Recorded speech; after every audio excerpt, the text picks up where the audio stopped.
sound of a rubber bridge guitar. Seems like it's everywhere these days, you know, from Taylor Swift to Olivia Rodrigo, Harry Styles to Steve Lacy, Phoebe Bridgers to Perfume Genius, everywhere in between. So a rubber bridge absorbs vibrations and it makes notes decay quickly. So the guitar sounds more like a harp or a pizzicato, viola, or cello. Producers love how it makes recording sound intimate and lo-fi, and how it leaves space for vocals. And then songwriters find it super inspirational, and listeners seem to love it in any style of music, but especially pop and indie folk. So check out my Spotify playlist called Rubber Bridges. There's a link in the description. Now, if you love the rubber bridge sound, this video and my next video are going to show you some surprising ways to get it.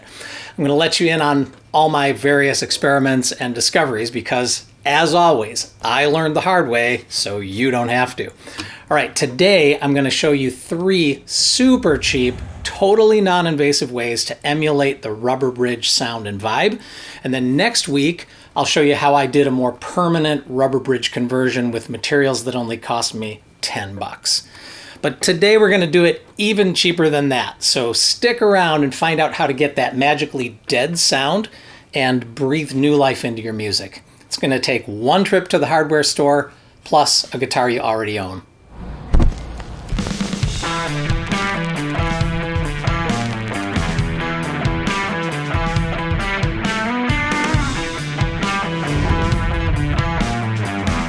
Okay, so getting a rubber bridge sound isn't rocket science. The goal is just to cover or replace the hard parts of your bridge and saddle with something that absorbs more of the resonance, i.e. rubber. So we're gonna do that next week, and so you don't miss it, please like, subscribe, and hit the bell to get notified, and to see lots more videos about all the things that matter to you as a guitarist and singer, visit guitardiscoveries.com. Thanks for that. So you can cover or replace a bridge with rubber, but there's actually a much easier way to get a similar sound without covering or replacing the bridge at all.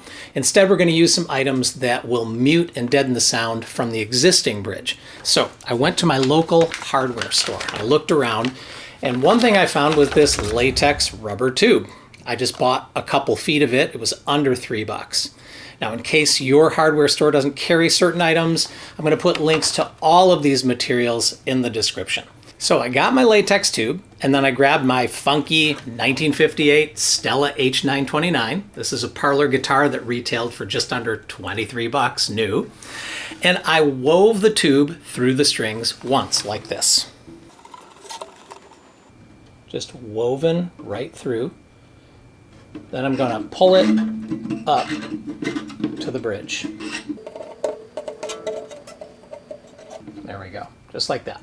So unplugged, it sounded like this.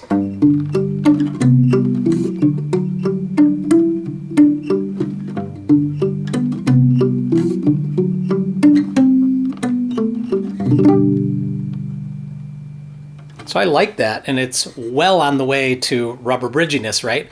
But there's still some extra resonance, so I'm going to actually slide the tube back under here, pull it snug, and then tuck it under the first weave. So now it looks like this. Can you see that? Tucked right under there. Okay, listen how dead it is now. Crazy.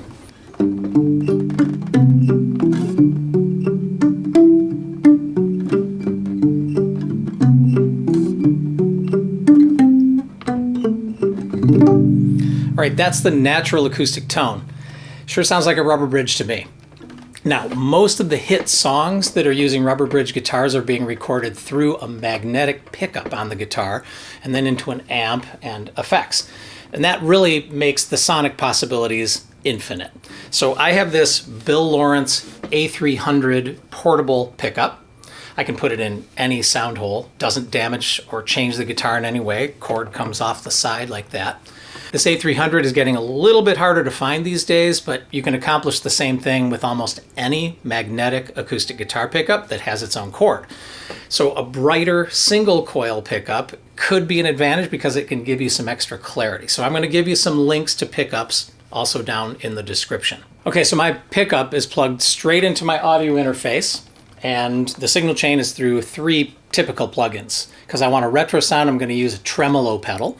I'm using the stock one in Logic Pro. It's called Total Tremolo. I'm putting that through an LA2A compressor and then into the Universal Audio Hitsville chambers. It's a vintage reverb. It's modeled from the chambers in the attic at the old Motown studio in Detroit. So to me, I just love it because it sounds old. It's kind of perfect for this rubber muted tone. So here's the thing, the tone of any rubber bridge or mute is forgiving, and it's deliberately kind of funky. So you can use almost any plugins or pedals to get similar sounds. So here's the sound of the single rubber weave.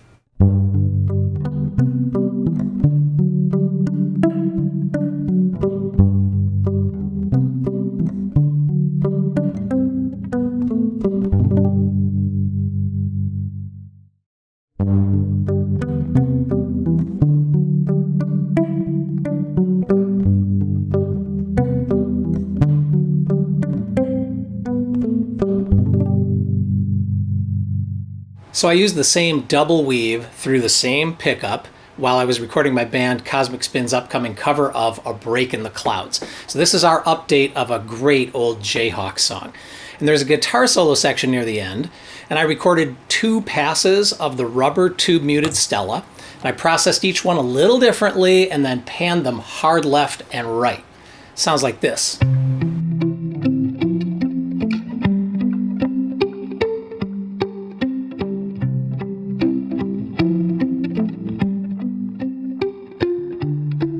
So here's a tip. I've discovered that the fast decay of notes from a rubber bridge is kind of the perfect complement to longer, sustained sounds, either from voices or other instruments. So here's how I use those rubber tube tracks in the context of the mix, right? The rubber bridge guitars contrast with deep, sustained chords. They're strummed on a pair of Danelectro baritone guitars, and they sort of surround the sustained notes of a clean acoustic lead solo. Tell me what you think of this.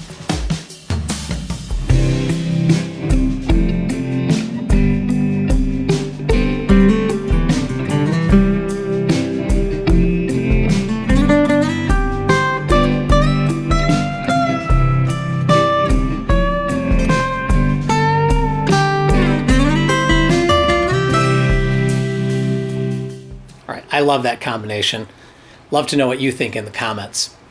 So there you go. That is a $3 non-invasive rubber bridge that you can use on any guitar, acoustic or electric. I didn't even change the strings. And of course you can have extra fun and get unlimited variety if you get a pickup and plug in and apply effects. So, you know, my Break in the Clouds tracks are pretty straight. They're using basic effects, but in general, you know, the weirder the better, especially when it comes to indie folk. All right, a second kind of rubber mute you can try is this Rubber Weatherseal. This one happens to be M&D, and I already had it where I keep my tools, so I didn't have to buy it. But any brand will do, right? But the key, you want to get a bouncy attack and you want fast decay, so you want to buy Rubber Weatherseal, not foam. So this one happens to be for gaps of 1/8 to 3/8 of an inch. So when I cut it open, a single strip wasn't quite enough. I mean, you can kind of see it's pretty thin. So my solution was just to cut 2 pieces the same length. I stripped off the backing, I stuck them together, and here's what I got. It looks like this. It's 2 pieces stuck together. So I just slide it right up to the bridge. The Weatherseal pushes perfectly against the strings, and this is the natural acoustic sound. Okay.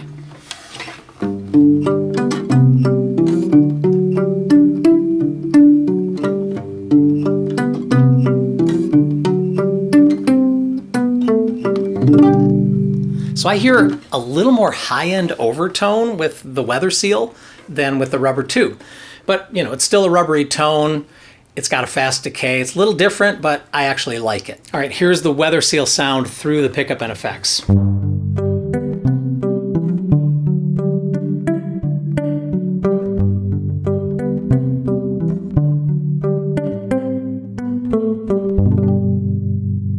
All right, I promised you 3 super cheap options, and number 3 is a grouting sponge. I got this idea because back in the 60s, some great session bass players like James Jamerson from Motown and Carol Kaye from the Wrecking Crew in Los Angeles, they sometimes used sponges to mute their strings and stop unwanted overtones. So I thought it might be worth a try. I just took this grouting sponge, which looked like this, and then I measured and marked it with a pen to be a few millimeters thicker than my string height near the bridge, and I just cut it with a normal pair of scissors. I tried, it didn't cut perfectly. One end is a little thicker than the other, but then I realized that might be perfect because the bass strings actually hang lower than the treble strings. So I'm just going to put the thicker end under the treble side. So here's the acoustic sound.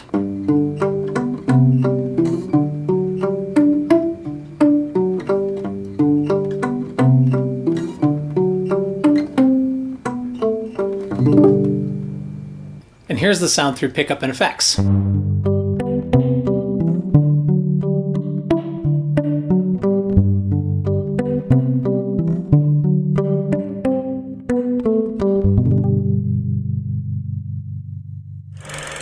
right, there you go. 3 cheap, easy, non-invasive ways to get a rubber bridge sound. You're going to find links in the description, and if you do buy through those, it helps me out. I get a small commission. So I'm curious about which of those techniques and tones you like the best. So please leave a comment. Tell me if you have other ideas. Also, make sure you're subscribed and hit the bell so you can see my true rubber bridge conversion of this Stella next week. We're going to compare all the tones. Until then, keep playing and discovering. Great place to start is right here.